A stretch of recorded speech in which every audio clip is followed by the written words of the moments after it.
This is Gerardo Del Real with Resource Stock Digest. Joining me virtually from the 2020 New Orleans Investment Conference is the president and CEO of Revival Gold, Mr. Hugh Agro. Hugh, how are you virtually from the New Orleans Investment Conference?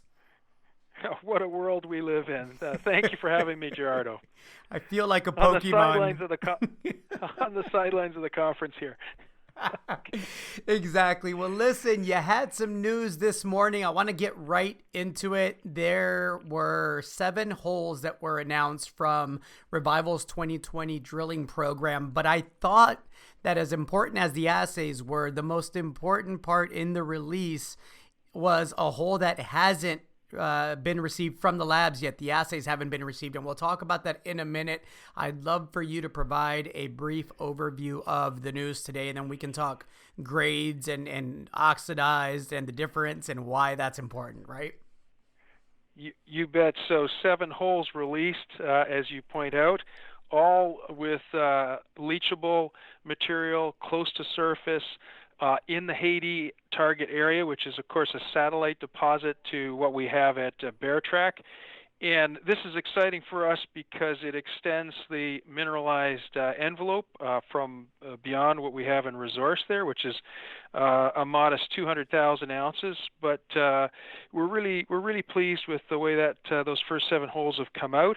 And the balance 23 holes that are to come will add to the resource along the flanks of the deposit as they've been laid out, assuming we again hit mineralization, which I believe we will. We'll have those results out as they become available.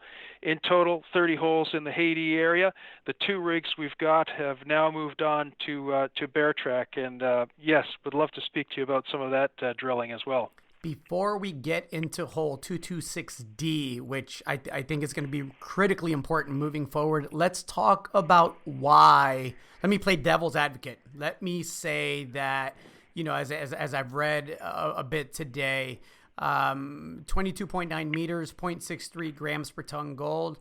Good, not great, right? 41 meters, 0.38 grams per ton gold. Good, not great. But context is important, and you mentioned it, the near-surface leachable mineralization.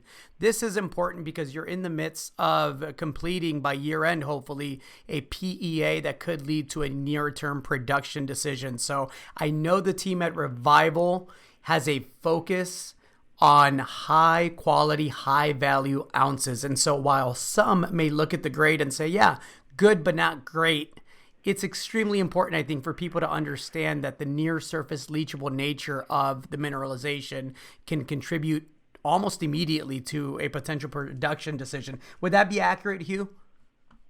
Yeah, no, thanks for pointing that out. So the cutoff grade in this area is about 0.2 grams per ton, and we're already conceptualizing a mine plan as part of the PEA, which will come out before year end. So all of this is additive. It's just a bonus to that PEA as we expand the resource here in the Haiti location. And the drilling we have planned currently is relatively incremental, I would say. But we will step out into the broader Arnett property position once we've completed the basic geological mapping and the geophysics, which we've undertaken this past summer. In fact, we set out to do a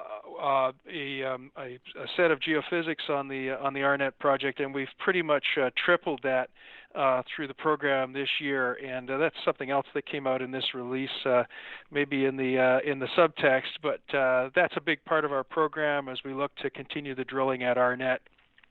Let's talk about hole 226D, and before we get into the details of that, can you explain what the Panther Creek shear zone is? Because again, the understanding of this is important if we're to understand why 226D, I think, is going to be an important hole.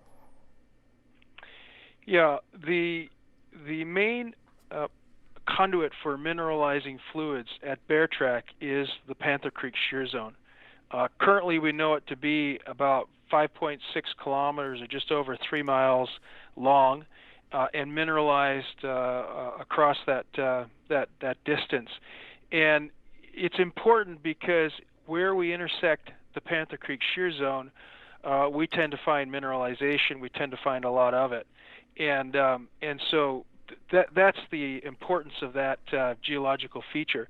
Now, before we go into the hole that we've talked about in our press release that's between the north and south pit, I should say we have 3 drill targets along the Panther Creek Shear Zone and extensions of the Panther Creek Shear Zone planned for this year at Bear Track.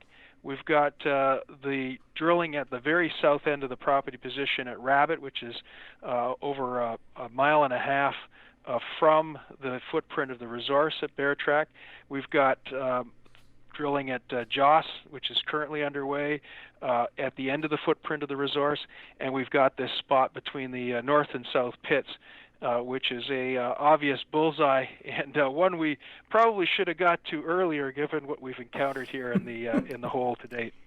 And let's talk about what you encountered, both oxidized and unoxidized sulfides, which again, we don't have the grades, but the signature is definitely there, meaning that these 2 pits possibly connect. Yeah, that's our feeling, and we'll have the assay results out as soon as we have them.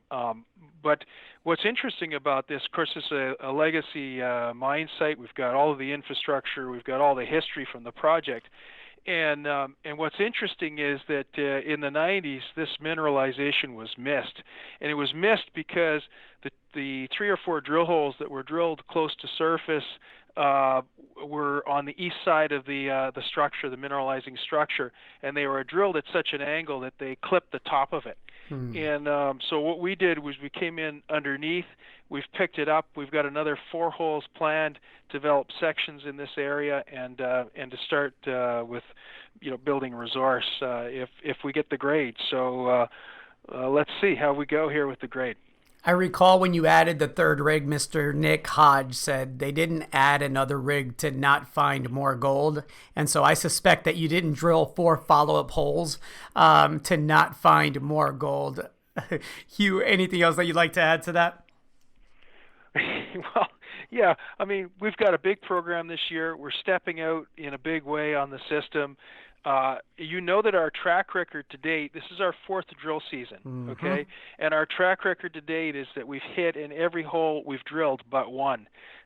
So expectations are high, and our team is excited to be on the program this year, and we'll look forward to getting those results to you as they come.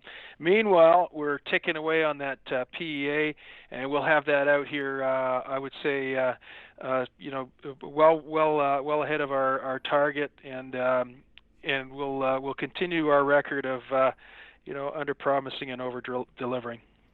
Gold's at 1,900. You have 3 million ounces of gold already there across all categories. You're rapidly adding to that. The PEA is on its way. What's the cash position look like, Hugh? So we're at about 12.5 million, and we'll end the year with about 7 million as things currently look. A lot to like, and you're still trading at a pretty substantial discount to your gold peers. I don't think it'll be long before that changes. Hugh, thank you so much for your time today. Okay, Gerardo.